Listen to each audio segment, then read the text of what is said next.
Ahoy, hi, my name is Removal Sanity, and today I am looking at the preview build of Mutant Football League on the Xbox One X. So what is Mutant Football League?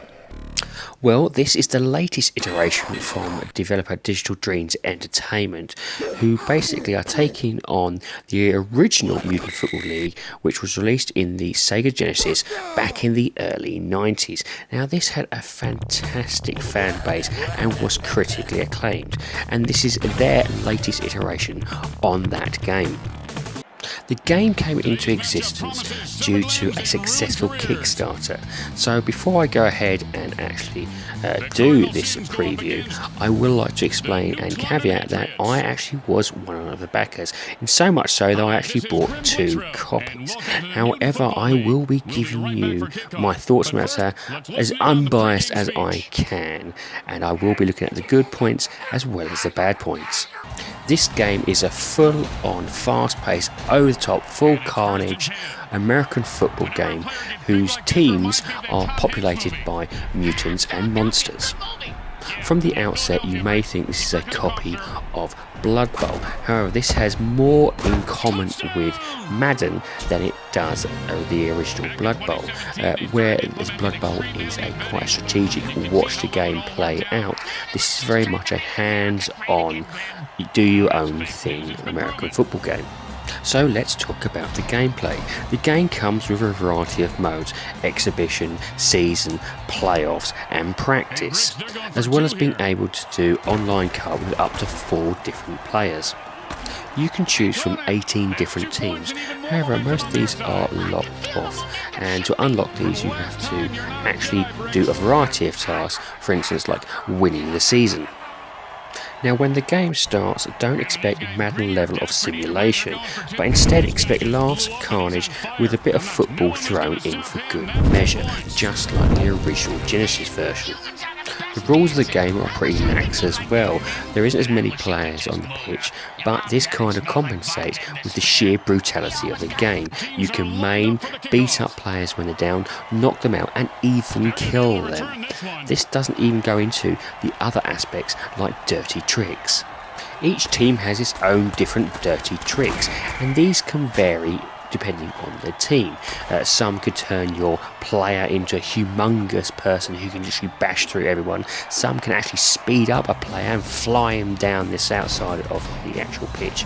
Others can be used to bribe the ref to try and make sure it's a bit harder for the opposing team. There's a variety of options here. However, these are one-time plays, so you have to carefully choose when you wish to use them. Now, whilst these may be one-time plays, you do get a selection to use from, and you can actually earn a few more dirty plays by winning the half-time mini-game. This is almost like a twin-stick shooter, where you take one player and you go around and kill all the refs. Now, if that wasn't enough carnage to put on the opposing team, the actual pitches themselves have a variety of hazards at which to dispose of them. There are a variety of ways in which you can maim, kill and punish the opposition team. These vary from large worms which will come up and grab the players, big pits of lava, buzzsaws that fly across, even to the point of where you'll be just sliced up and bits of the team will go everywhere. The sheer carnage and brutality of the game is fantastic, and it's absolutely enjoyable to try and get your guy to the other end and actually score a touchdown. Now, this is a fantastic game, and it's really fun and brings back the original Genesis ethos. However, there is some things which I think do need to be looked at. Being a non-American person, I don't actually get or understand a lot of the different plays, and unfortunately there isn't a tutorial yet for us Brits to try and work out what half these plays mean or do. So if there be some sort of tutorial a little bit better than what there is at the moment to explain these items, this would be really helpful. However, the game is really fun and it doesn't stop me from enjoying it. Another area I'd like to see the developers improve upon is the ability to have slow-mo replays. The amount of times I did a fantastic play and I'd like to try and record that in slow-mo would be amazing, and is something I really would like. There is also minimal customization, and I really do hope the developers add this into the game, as this would really help make you tie a little bit more into the game's depth mechanics. Now, I have heard from the developers they are looking into this, and indeed these may be coming soon, as they are going to make sure they provide regular updates for this game. And remember, this game is in preview, so it isn't completed yet, and there is still time to add these final touches to it. And this leads me on to the graphics of the game. The graphics of the game are fantastic. They're clear, they're punchy, they're vibrant, and they really do sell the feel of the game. Now, I will say though that I was reviewing this on the Xbox One X, and I did play this on the Xbox One. Both of them are exactly the same, as the developer hasn't released a patch yet for the updated 4K graphics or HDR support. However, it does look beautiful, and to be honest, whether you're playing on the Xbox One or the Xbox One X, you will enjoy the feel and quality of this game. So what about the sounds? Well, the sounds again are fantastic. They have got an announcer called Tim Kitzrow who does a fantastic job with his voice acting. He throws in a variety of jokes that rarely miss the mark, and the commentary flows perfectly with the gameplay.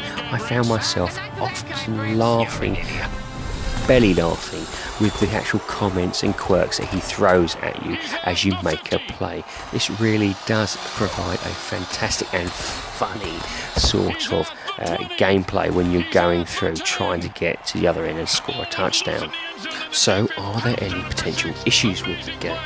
And there very well could be, but this is all down to the developer really. If the developer keeps the updates flowing, keeps the speed of which the updates are coming out, and the content and quality of the updates, then I don't see this to be a real issue. The game has got some modes or items that I would like to be implemented to try and give it a bit more of an updated feel, and the developer has mentioned that these will be coming through as they continue to progress with the development of it. The only other aspect I see is for those who don't really understand the American football whatsoever. The biggest problem here will be the tutorial and how easy it is for other countries like Brits myself in trying to understand the mechanics of the game. If you don't take things too seriously though, this is a fantastically fun game. However, if you do like your American football, this may be too cheesy and too over the top for you. You may prefer a Madden simulation over this.